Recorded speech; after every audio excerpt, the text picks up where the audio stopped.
అవసరం లేదు. అదేవిధంగా మత్స్యకారులకు ఆ భరోసా లేదు, ఎవరికి కూడా చెప్పుకోదగ్గ భరోసా లేదు.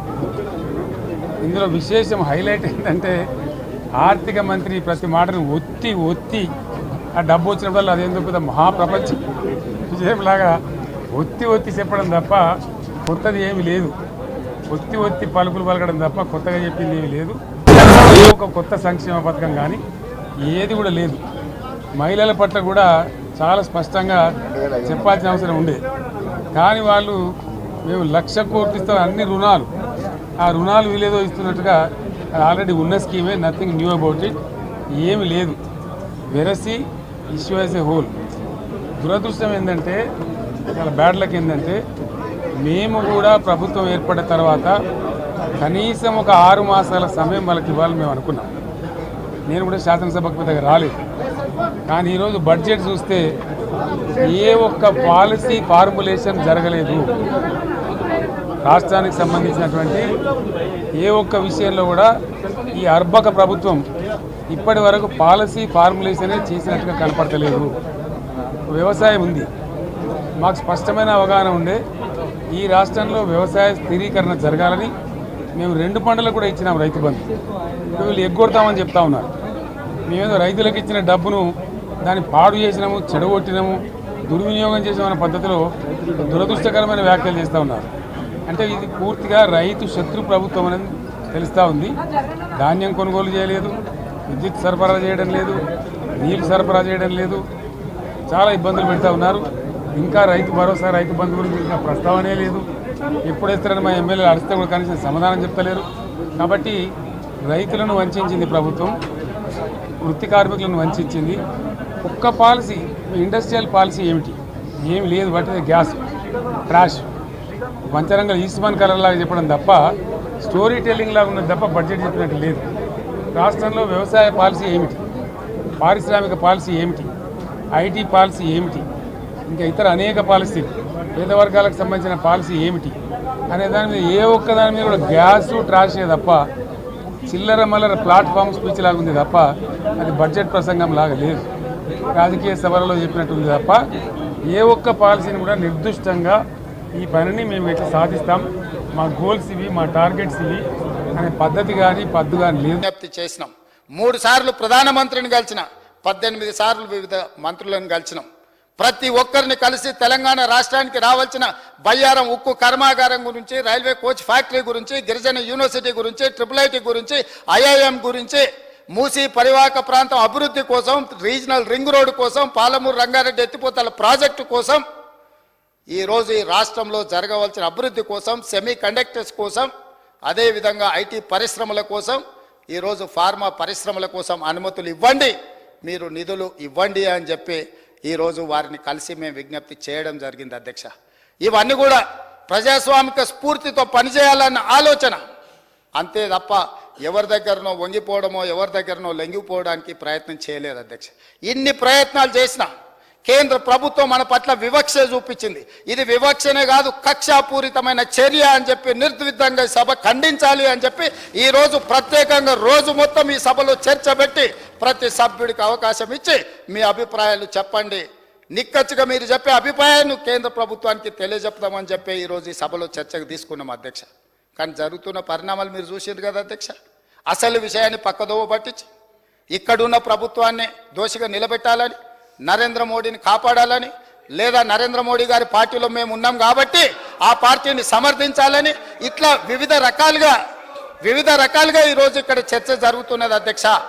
అయినా అధ్యక్ష, కొంతమంది పదే త్యాగాలు చేసిన పదవులు తెలంగాణ కోసం అంటున్నారు అధ్యక్ష.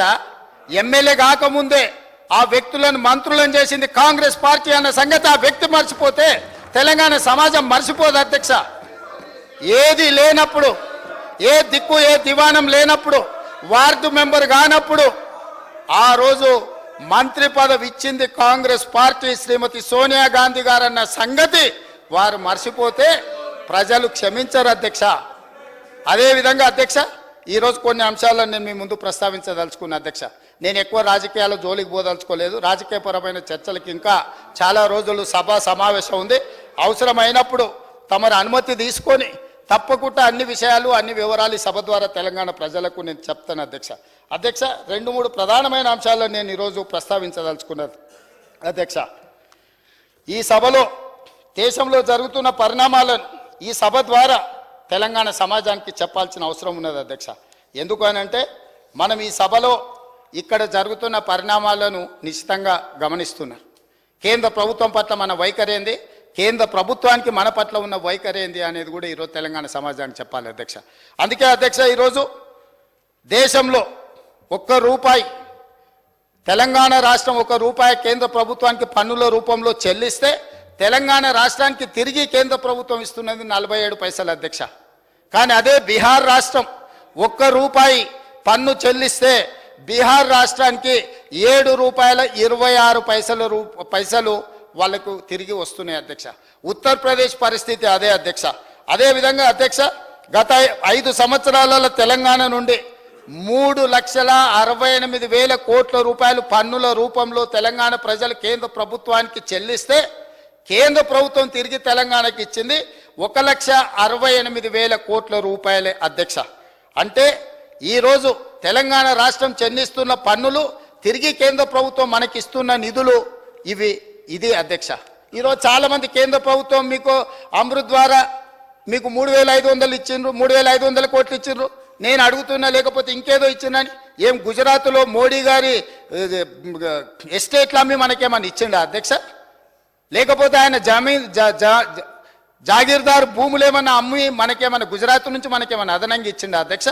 తెలంగాణ రాష్ట్రం 3,68,000 కోట్ల పన్నుల రూపంలో 5 సంవత్సరాల కేంద్ర ప్రభుత్వానికి చెల్లిస్తే కేంద్ర ప్రభుత్వం తిరిగి మనకు విడుదల చేసిన నిధులు 1,68,000 కోట్ల మాత్రమే.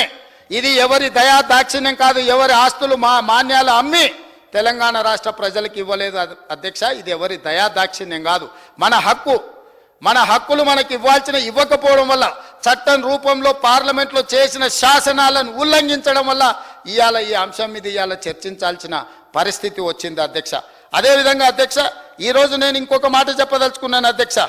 ఎట్లా అంటే 5 దక్షిణాది రాష్ట్రాలు చెల్లిస్తున్న పన్నులు ఎంత, తిరిగి 5 దక్షిణాది రాష్ట్రాలకు కేంద్ర ప్రభుత్వం ఇస్తున్నది ఎంత, ఒక్క ఉత్తరప్రదేశ్కి ఇస్తున్నది ఎంత అనేది కూడా ఇవాళ చర్చించాల్సిన అవసరం ఉన్నది అధ్యక్ష. 5 దక్షిణాది రాష్ట్రాలు 5 అయినా తెలంగాణ, ఆంధ్రప్రదేశ్, కర్ణాటక, కేరళ, తమిళనాడు ఈ 5 రాష్ట్రాల నుండి GST పన్ను వసూళ్లు 22,26,000 కోట్ల అధ్యక్ష. ఏమైంది ఆంధ్రప్రదేశ్కి? బానే ఉంది. సో ఈరోజు ఈ 5 రాష్ట్రాలు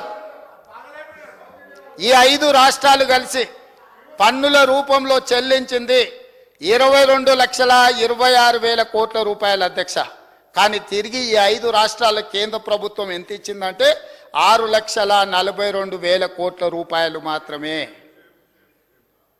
5 రాష్ట్రాలు 22,26,000 కోట్లు చెల్లిస్తే 5 రాష్ట్రాలకు తిరిగి కేంద్ర ప్రభుత్వం ఇచ్చింది 6,42,000 కోట్ల అధ్యక్ష.